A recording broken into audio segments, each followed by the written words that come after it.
బులెటిన్లో breaking news చూస్తున్నాం. Karnataka deputy CM DK శివకుమార్ను మల్లారెడ్డి కలిశారు. కొద్ది రోజుల క్రితం సీఎం సలహాదారు వేం నరేందర్ రెడ్డిని ఆయన కలిశారు. ఆ తర్వాతే మల్కాజ్గిరి బీఆర్ఎస్ టికెట్ తన కుమారుడు భద్రారెడ్డికి వద్దని ప్రకటన చేశారు.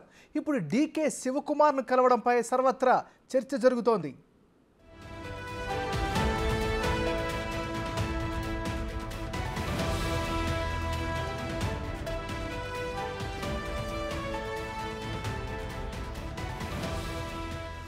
కర్ణాటక డిప్యూటీ సీఎం డీకే శివకుమార్ను మల్లారెడ్డి కలిశారు. కొద్ది రోజుల క్రితం సీఎం సలహాదారు వేం నరేందర్ రెడ్డిని ఆయన కలిశారు. ఆ తర్వాతే మల్కాజ్గిరి బీఆర్ఎస్ టికెట్ తన కుమారుడు భద్రారెడ్డికి వద్దని ప్రకటన చేశారు. ఇప్పుడు డీకే శివకుమార్ను కలవడంపై సర్వత్రా చర్చ జరుగుతోంది.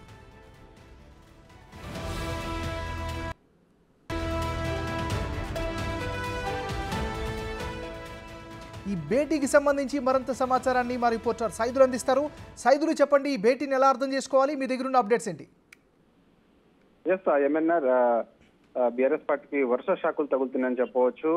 ఎందుకంటే ఈ మధ్య కాలంలో చూసాము, ఊహించిన విధంగా బీఆర్ఎస్ పార్టీని వీడి ఇటు కాంగ్రెస్ పార్టీ వైపు వస్తున్నారు చాలా మంది. అయితే అన్యూహ్యమైన పరిణామం ఈ రోజు చోటు చేసుకున్నామని చెప్పవచ్చు. బెంగళూరులో అక్కడ ఉన్నటువంటి ఉప ముఖ్యమంత్రి డీకే శివకుమార్ తోటి మాజీ మంత్రి మేడ్చల్ ఎమ్మెల్యే మల్లారెడ్డి, అదేవిధంగా అతని అల్లుడు ఎమ్మెల్యే మర్రి రాజశేఖర్ రెడ్డి, కొడుకు భద్రారెడ్డి ముగ్గురు కూడా డీకే శివకుమార్ తో హోటల్లో భేటీ అయ్యారు. భేటీ తర్వాత ప్రియాంక గాంధీ అపాయింట్మెంట్ కూడా అడిగినట్టు కూడా మనకు సమాచారం వస్తుంది. సో ఇక భద్రారెడ్డి, అదేవిధంగా మల్లారెడ్డి, ఇటు మర్రి రాజశేఖర్ రెడ్డి, వీళ్ళు ముగ్గురు కూడా ప్రియాంక గాంధీ సమక్షంలో కాంగ్రెస్ పార్టీలో చేరుతారని చెప్పేసి కూడా వార్తలు వస్తున్నాయి. సో ఏది చూడాలి మరి. ఇక రేపే వాళ్ళు ప్రియాంక గాంధీ అపాయింట్మెంట్ అడిగినట్టు కూడా చెప్తున్నారు. సో ఒకవేళ రేపు ప్రియాంక గాంధీ అపాయింట్మెంట్ ఇస్తే మాత్రం ఖచ్చితంగా వీళ్ళు నేరుగా బెంగళూరు నుంచే నేరుగా ఢిల్లీకి వెళ్ళిపోతారా, లేదంటే హైదరాబాద్ వచ్చి ప్రెస్ కాన్ఫరెన్స్ నిర్వహించి స్పష్టత ఇస్తారా? అంటే పార్టీని వీడుతున్నాం, కాంగ్రెస్కి వెళ్తున్నాం అని చెప్పేసి క్లారిటీ ఇస్తారా, లేదంటే నేరుగా పార్టీలోనే చేరిన తర్వాత స్పష్టత ఇస్తారనేది తెలియాల్సింది. ఏదైనప్పటికీ కూడా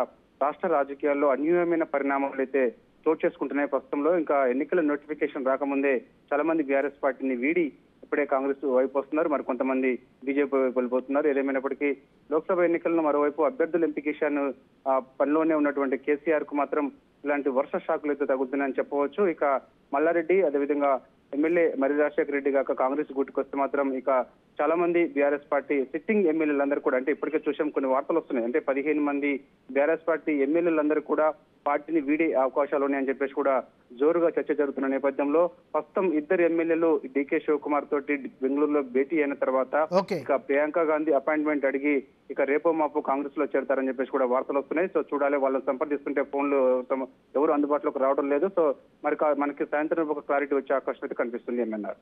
రైట్, థ్యాంక్ యూ సైదులు.